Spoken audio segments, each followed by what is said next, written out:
কৃষিগুচ্ছের আবেদন প্রক্রিয়া তুমি তোমার ফোন থেকে বা ল্যাপটপ থেকে নিজে কিভাবে করবা আজকের এই ভিডিওতে সম্পূর্ণ A to Z সকল তথ্য ধাপ বাই ধাপ দেখাবো। তুমি যদি আবেদন করে থাকো অবশ্যই এই ভিডিও যদি দেখে আবেদন করো, অবশ্যই ভিডিওটা শুরু থেকে শেষ অবধি দেখার পর আবেদন করবা। এখানে আবেদন করতে আমাদের 5টা ধাপ অবলম্বন করতে হবে। এখানে 5টা ধাপ অবলম্বনের ক্ষেত্রে আমাদের কি কি ধাপ প্রথমে রাখতে হবে বা কি কি বিষয় আমাদের লক্ষ্য রাখতে হবে, এই বিষয়গুলো আজকের এই ভিডিওতে ধাপ বাই ধাপ দেখাবো। সো তোমার দেখা ভিডিওটা খুবই গুরুত্বপূর্ণ, কারণ তুমি যদি কৃষিগুচ্ছে আবেদন নিজে করে থাকো। প্রথমে আমাদের এখানে প্রাথমিক যোগ্যতা যাচাই করতে হবে প্রথম ধাপে, তারপর দ্বিতীয় ধাপে রেজিস্ট্রেশন অর্থাৎ সাইন আপ করতে হবে, তারপর ফর্ম পূরণ ফি প্রদান করতে হবে। এখন এই ফর্ম পূরণ ফি প্রদান কত তারিখ থেকে শুরু হয়েছে এবং কত তারিখ থেকে চলবে এই বিষয়টা কিন্তু এখানে দেখো। আর মাত্র 27 দিন 12 ঘন্টা 48 মিনিট যা ইতিমধ্যে শুরু হয়ে গিয়েছে। এখন তোমার কাজ কি বা ছবি রিসার্চের ক্ষেত্রে এই গুরুত্বপূর্ণ ধাপ সমূহ কি এবং কি টাকা পেমেন্ট সহ এই ভিডিওতে খুঁটিনাটি বিষয় থাকতেছে।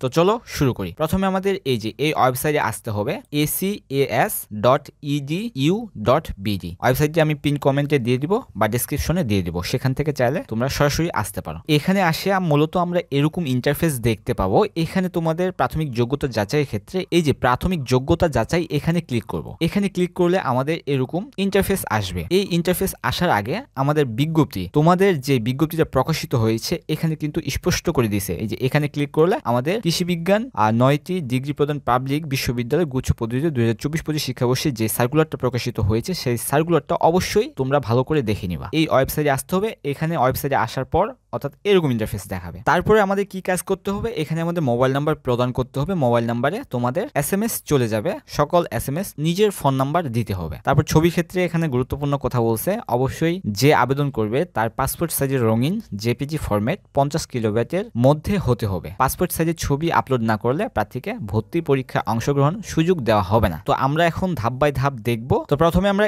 এই ওয়েবসাইটে আসার পর এই যে প্রাথমিক যোগ্যতা যাচাই এখানে ক্লিক করব। এখানে ক্লিক করলে আমাদের এরকম ইন্টারফেস আসবে। এখানে তোমাদের দ্বিতীয় নাম্বার পজিশনে তোমাদের রেজিস্ট্রেশন, প্রবেশপত্র, ভর্তি পরীক্ষা ফলাফল এবং ভর্তি গ্রহণ প্রকাশ, অর্থাৎ যখন ভর্তি পরীক্ষা হয়ে যাবে তখন তোমার 5 আর 6 ধাপ অবলম্বন করতে হবে। সেক্ষেত্রে এখন আমরা কি করতে পারি, নিচের তথ্যগুলো প্রদান করে আপনার ভর্তি পরীক্ষার আবেদন করার প্রাথমিক যোগ্যতা যাচাই করুন। অর্থাৎ আগে প্রাথমিক যোগ্যতা যাচাই করতে হবে। সেক্ষেত্রে আমাদের SSC অথবা সমমান এই যে এখানে তথ্য ক্লিক করে আমাদের এখানে SSC পাশের বছর, board, roll number, registration number এবং উচ্চ মাধ্যমিক স্কুল সার্টিফিকেট, পাশের বোর্ড, সন এবং রোল নাম্বার, রেজিস্ট্রেশন নাম্বার দিয়ে যোগ্যতা যাচাই অপশনে ক্লিক করতে হবে। তো একে একে আমরা সকল বিষয়ে ইনপুট দিয়ে আমরা যোগ্যতা যাচাই অপশনে ক্লিক করব। আর যারা ও লেভেল এবং এ লেভেলের তথ্য এখান থেকে তারা আবেদন করবে বা এখান থেকে ক্লিক করলে আমাদের এই তথ্যগুলো দেওয়ার পরেই সাবমিট অপশনে ক্লিক করতে হবে। তো সেই দিকে আমরা না যাই। এখানে যেহেতু আমরা SSC অথবা সমান পরীক্ষার তথ্য যাচাই করব, সেক্ষেত্রে আমাদের এখানে তথ্য ইনপুট দিয়ে আমরা সাবমিট অপশনে ক্লিক করি। তারপরে এখানে তোমাকে আবেদনের জন্য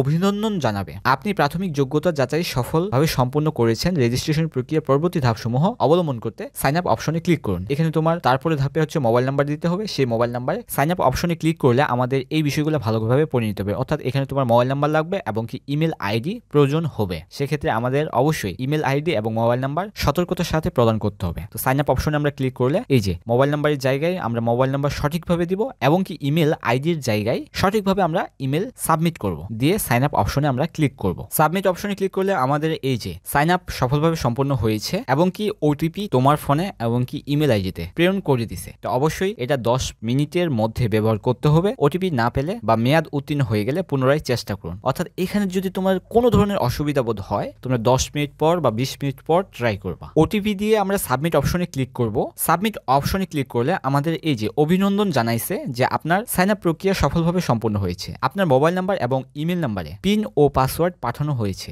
ইনবক্সে ইমেল না পেলে অনুগ্রহ করে স্প্যাম ফোল্ডার খুঁজুন এবং পিন এবং পাসওয়ার্ড ভবিষ্যতের জন্য সংরক্ষণ করুন। তাহলে এখন সাইন ইন করুন। আমাদের এখন কাজ হচ্ছে এই যে এখন সাইন ইন অপশনে ক্লিক করতে হবে। সাইন ইন অপশনে ক্লিক করলে আমাদের পিন নাম্বার এবং পাসওয়ার্ড দিয়ে আমরা সাইন ইন অপশনে ক্লিক করব। তারপরে আমাদের কাজ হচ্ছে এখন প্রথমবারে সাইন ইন করার পর আমাদের আবার নতুন করে পাসওয়ার্ড সেট করতে হবে। সেক্ষেত্রে এখন আমরা কি করতে পারি, এই যে নতুন পাসওয়ার্ড সেট করুন এখানে আমরা ক্লিক করে তোমার ইচ্ছা অনুযায়ী একটা পাসওয়ার্ড তোমরা সেট করবা। পাসওয়ার্ড কমপক্ষে 6 অক্ষরের হতে হবে। নতুন পাসওয়ার্ড দেওয়ার পর আমরা সাবমিট অপশনে ক্লিক করব। সাবমিট অপশনে ক্লিক করলে আমাদের এরকম ইন্টারফেস আসবে। আবার এখানে আমাদের পাসওয়ার্ড সফলভাবে সম্পন্ন হয়েছে এই কর্নারে একটা মেসেজ দিয়ে দিবে। দিয়ে আমরা সাইন ইন অপশনে ক্লিক করব। সাইন ইন অপশনে ক্লিক করলে আমাদের এরকম ইন্টারফেস চলে আসবে। এখন সকল কিছু ইনফরমেশন এখানে সাবমিট করার প্রয়োজন পড়বে। সো ভিডিওটা একটু লম্বা হতে পারে, অবশ্যই এই ভিডিওটা দেখলে তুমি A to Z সকল তথ্য এই আবেদনের মধ্য দিয়ে অর্থাৎ ধাপ বাই ধাপ তুমি আবেদন করতে পারবা। এতক্ষণ ধরে প্রোফাইল ক্রিয়েট করলাম, সেই প্রোফাইলে মূলত আছে, এই প্রোফাইলে তোমার আবেদনকারীর তথ্য দেখাবে, উচ্চ মাধ্যমিক তথ্য দেখাবে এবং বাম সাইডে তোমার একাডেমিক তথ্য অর্থাৎ এখন বর্তমান একাডেমিক তথ্যের অবস্থানে আমরা আছি। সকল তথ্য এই যে এই জিনিসগুলো দেখো যে এটা কিন্তু টিক মার্ক আছে, এগুলা কিন্তু ইডোর মার্ক দেওয়া আছে। তো সেক্ষেত্রে আমাদের ধাপ বাই ধাপ অবলম্বন করতে হবে।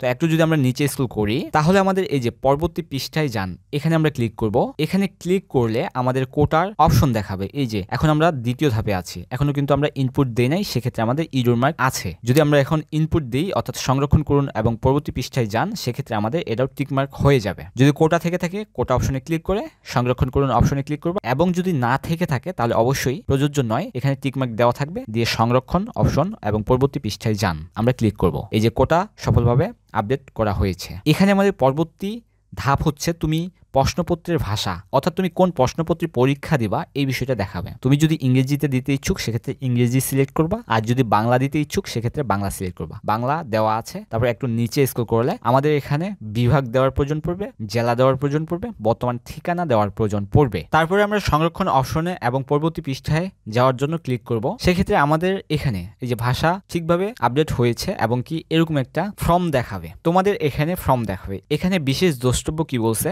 যে এটা বিশ্ববিদ্যালয় পছন্দক্রম নির্ধারণ ফর্ম নয়, এটা পরীক্ষা কেন্দ্র পছন্দক্রম নির্ধারণের ফর্ম, অর্থাৎ এটা বিশ্ববিদ্যালয়ের পছন্দের ফর্ম না। তোমাদের এখানে যে তোমাদের কেন্দ্র অর্থাৎ পরীক্ষার কেন্দ্র এটা নির্ধারিত ফর্ম, তুমি কোন কেন্দ্রে দিতে ইচ্ছুক সিরিয়াল ভাবে সাজাবা। এখানে কিন্তু কোনো প্রকার ভুল করা যাবে না। প্রথম পছন্দক্রম এখানে তোমাদের কিন্তু দিয়ে দিছে গাজীপুর, ঢাকা, অর্থাৎ কোনটা কোথায় অবস্থিত হয় সেক্ষেত্রে তোমরা দেখে সিলেক্ট করবা। যদি তোমাদের সাজাইতে কোনো ধরনের অসুবিধা হয় তাহলে পুনরায় বসান এখানে ক্লিক করে তোমরা পুনরায় বসাবা, দিয়ে সংরক্ষণ করুন এবং পরবর্তী পৃষ্ঠায় যান। এখানে আমরা ক্লিক করব, দিয়ে পরবর্তী কেন্দ্র নির্বাচন সফলভাবে আপডেট করা হয়েছে। তো এখানে তোমাদের ফাইল সাইজ অর্থাৎ ছবি আপলোডের ক্ষেত্রে কিন্তু স্পষ্টভাবে বলে দিছে এখানে ছবি অবশ্যই 300x300 আকারের হবে। ছবির ফাইল সাইজ 50 কিলোবাইটের কম অর্থাৎ 50-এর ওই দিক যাওয়া যাবে না, 50-এর নিচে হবে বা 50 হবে, সেক্ষেত্রে তোমাকে অবশ্যই 50 বা তার নিচে দিতে হবে। ছবির ব্যাকগ্রাউন্ড এক রঙের হতে হবে। তারপর ছবি সাইজ করতে এখানে ক্লিক করুন। তোমাদের যদি ছবি রিসাইজ না করা থাকে তো এখান থেকে তোমরা রিসাইজ করে নিতে পারো। ছবি কনভার্ট করতে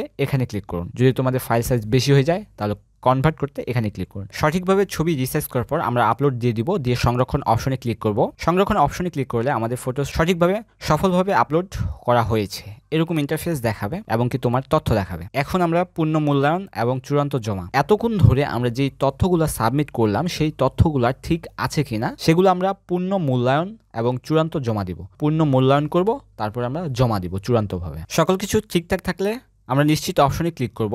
নিশ্চিত অপশনে ক্লিক করলে আমাদের এরকম ইন্টারফেস দেখাবে। চূড়ান্ত জমা দেওয়ার পরে আপনি রেজিস্ট্রেশন এর শেষ দিন অর্থাৎ 25 মার্চ 16 পর্যন্ত কিছু তথ্য পরিবর্তন করতে পারবেন। এই সময় পর্যন্ত তথ্য আপনি পরিবর্তন করতে পারবেন। তো নিশ্চিত অপশনে ক্লিক করি। নিশ্চিত অপশনে ক্লিক করলে এই যে সঠিকভাবে জমা দেওয়া হয়েছে, তারপর আমাদের এরকম ইন্টারফেস দেখাবে। অর্থাৎ এখন আমাদের কাজ হচ্ছে ফি প্রদান করা, অর্থাৎ 1200 টাকা এখন আমরা ফি প্রদান করব। এখানে তোমার দেখো যে 1200 টাকার সাথে এখানে কি বলছে যে ট্রানজ্যাকশন চার্জ প্রযোজ্য, অবশ্যই 1200 টাকার বেশি রাখবা তোমার পরিশোধে। এখন কথা হচ্ছে আমরা কিভাবে টাকা পরিশোধ করতে পারি এই বিষয়টা একটু দেখব। ফি পরিশোধ করার আগে আমাদের অবশ্যই যদি আমাদের সিস্টেম দেখাচ্ছে না বা ফি পরিশোধ হচ্ছে না ইত্যাদি সকল কিছু বিষয় দেখায়, সেক্ষেত্রে আমাদের এই সমস্যা দেখা দিলে অনুগ্রহ করে সর্বোচ্চ 24 ঘন্টা অপেক্ষা করুন। আপনার সমস্যাটি কর্তৃপক্ষ সঠিকভাবে যাচাই করে সমাধান করে দিবে।